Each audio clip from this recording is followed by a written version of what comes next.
تو میرے عزیز دوستوں اور بزرگوں، آپ کو اب تک سیاسی طاقت بننا ہے، آپ کو ایک سیاسی قوت بننا ہے۔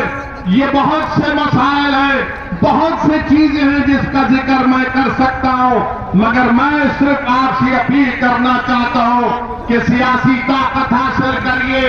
آج ہم دیکھتے ہیں کہ راجستھان میں یہیں سے کھاٹمیٹ میں کل جو حادثہ ہوا کہ جنید اور ناصر کی ہتیا کر دی گئی، قتل کر دیا گیا، ان کو جلا کر ان کی جلی ہوئی لاشوں کو ان کے گاؤں کو لایا گیا۔ میں پوچھنا چاہتا ہوں راجستھان کی سرکار سے، آپ نے کیا کیا جب آپ کے پرشاسن کو جا کر جنید اور نصیر کے ذمہ داروں نے کہا کہ ان بچوں کو یہی سرزمین سے کڈنیپ کر کے لے کر چلے گئے ہریانہ میں، تو پولیس کا کام کیا تھا کہ پولیس بھی حرکت میں آتی اور راجستھان کے بارڈر میں ان ظالموں کو روک دیتی۔ اور جنہوں نے جنید اور نصیر کو مارا، سنو ظالموں، تم ظلم کر کے جنید اور نصیر کو مار دیے، مگر اللہ تم کو، تمہاری نسلوں کو اللہ نیست و نابود کر کے رکھے گا۔ تم نے جنید اور نصیر کو جلایا نہیں، تم نے انسانیت کو جلایا ہے۔ تم نے جنید اور نصیر کا قتل نہیں کیا، تم نے انسانیت کا قتل کیا۔ میں تو اللہ سے دعا کرتا ہوں کہ پروردگار جنہوں نے جنید اور نصیر کو مارا، اللہ تیری پھٹکار ان ظالموں پر نازل ہو۔ کمزوروں پر ظلم کرتے ہیں، ارے کون ایسا یہ ظالم لوگ ہیں کہ جو بچوں کو مارتے ہیں، پیٹتے ہیں، اور افسوس تو ہریانہ کی حکومت پر ہوتا ہے۔ ارے کیسا چیف منسٹر ہے ہریانہ کا، کون سا بی جے پی کا ایڈمنسٹریشن ہے کہ جب جنید اور نصیر کو ظالموں نے مار مار کر پولیس اسٹیشن کو لے کر آئے تو پولیس نے کہا کہ ہم جنید اور نصیر کو نہیں لے سکتے کیونکہ یہ مر جائیں گے۔ بعد میں معلوم ہوا کہ ان کی جلی ہوئی لاشیں ملتی ہیں، ان کی جلی ہوئی گاڑی ملتی ہے۔ آخر کیوں ہریانہ میں بی جے پی کی سرکار ان ظالموں کا ساتھ دے رہی ہے جو انسانوں کا قتل کر رہے ہیں؟ آخر کیوں بی جے پی کی ہریانہ کی سرکار ان ظالموں کو اجازت دیتی ہے کہ وہ بندوق لے کر پھرے، ہتھیار لے کر پھرے؟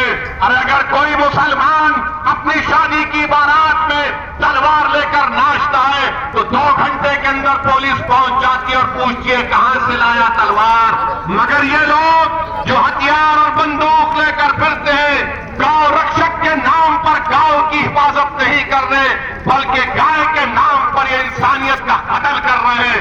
ہم کو اس کی مذمت کرنی چاہیے۔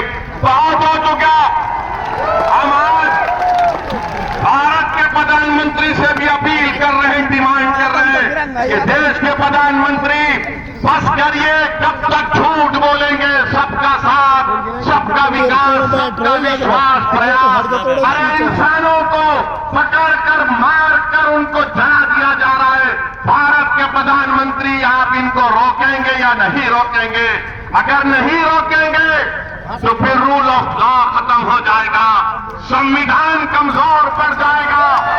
بتاؤ یہ کون سا ایسا کام یہ جو ہو رہا ہے اس پر کون روک لگائے گا؟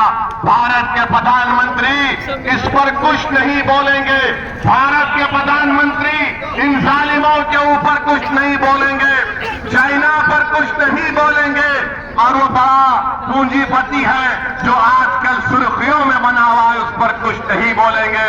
ہم بی جے پی سے پوچھنا چاہتے ہیں کیا جنید اور نصیر کو جو مارا گیا، کیا بی جے پی یہ ہریانہ کی سرکار اس ظالم کو پکڑے گی جس نے واصف کا جب فیس بک لائیو کرتا ہے اور واصف کی موت ہو جاتی ہے، قاسم پر گولی چلاتا ہے، قاسم زخمی ہوتا ہے، یوٹیوب پر اس کو دکھایا جاتا ہے کہ بندوق سے گولیاں چلا رہا ہے قاسم پر۔ ارے گولیاں چلانے والوں، اتنے بہادر تم کیوں بنتے ہو؟ تم اس لیے بہادر بنتے ہو کیونکہ جانتے ہو کہ بی جے پی اور آر ایس ایس تمہارے ساتھ ہے۔ یاد رکھو اقتدار ہمیشہ کسی کے پاس نہیں رہنے والا ہے.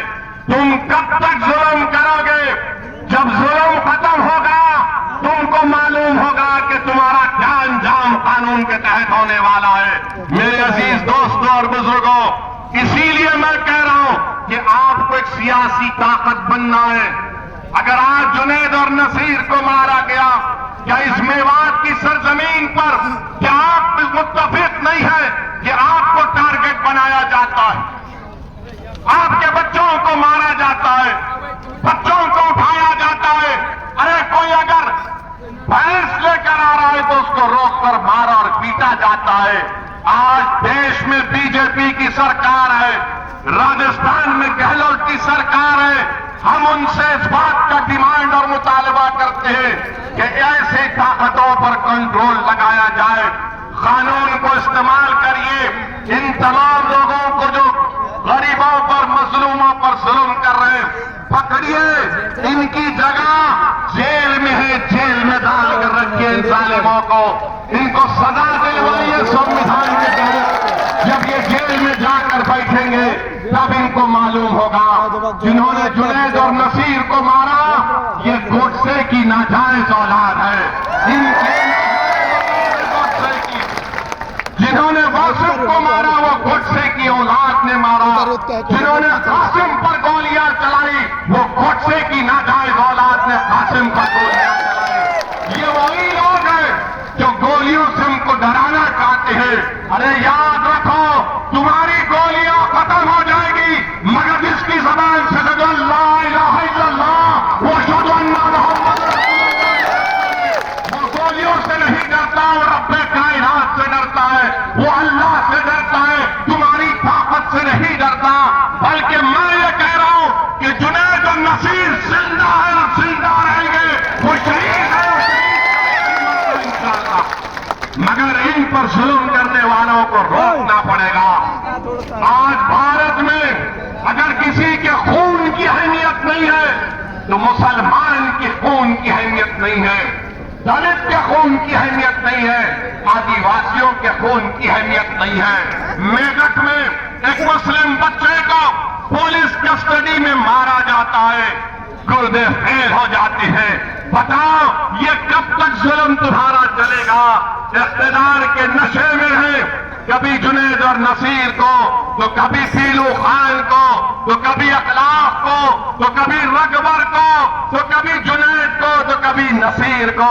آخر یہ ظلم ختم کرنے کی ذمہ داری ان لوگوں پر ہے جو ہمارے ووٹوں کی بھیک پر ستا میں بیٹھتے ہیں، ہمارے ووٹوں کی بھیک پر ستا میں بیٹھتے ہیں. مگر آج ان کی زبانیں خاموش ہیں، زبانیں ان کی نہیں کھلتی ہیں. میرے عزیز دوستوں اور بزرگوں، میری آپ سے ایک ہی اپیل ہے کہ میری ان باتوں پر غور کریے، سیاسی طاقت بنیے. اللہ مجھے جب تک زندہ رکھے گا میں اور میرے تمام ساتھی اپنا کام کرتے رہیں گے. یہ آپ کے اوپر منحصر ہے. میں آپ پر چھوڑ رہا ہوں کہ آپ ہمارا ساتھ دیں گے یا نہیں دیں گے. جمہوریت ہے، جمہوریت ہے، آپ کو چاہے اور دے یا نہ دے، مگر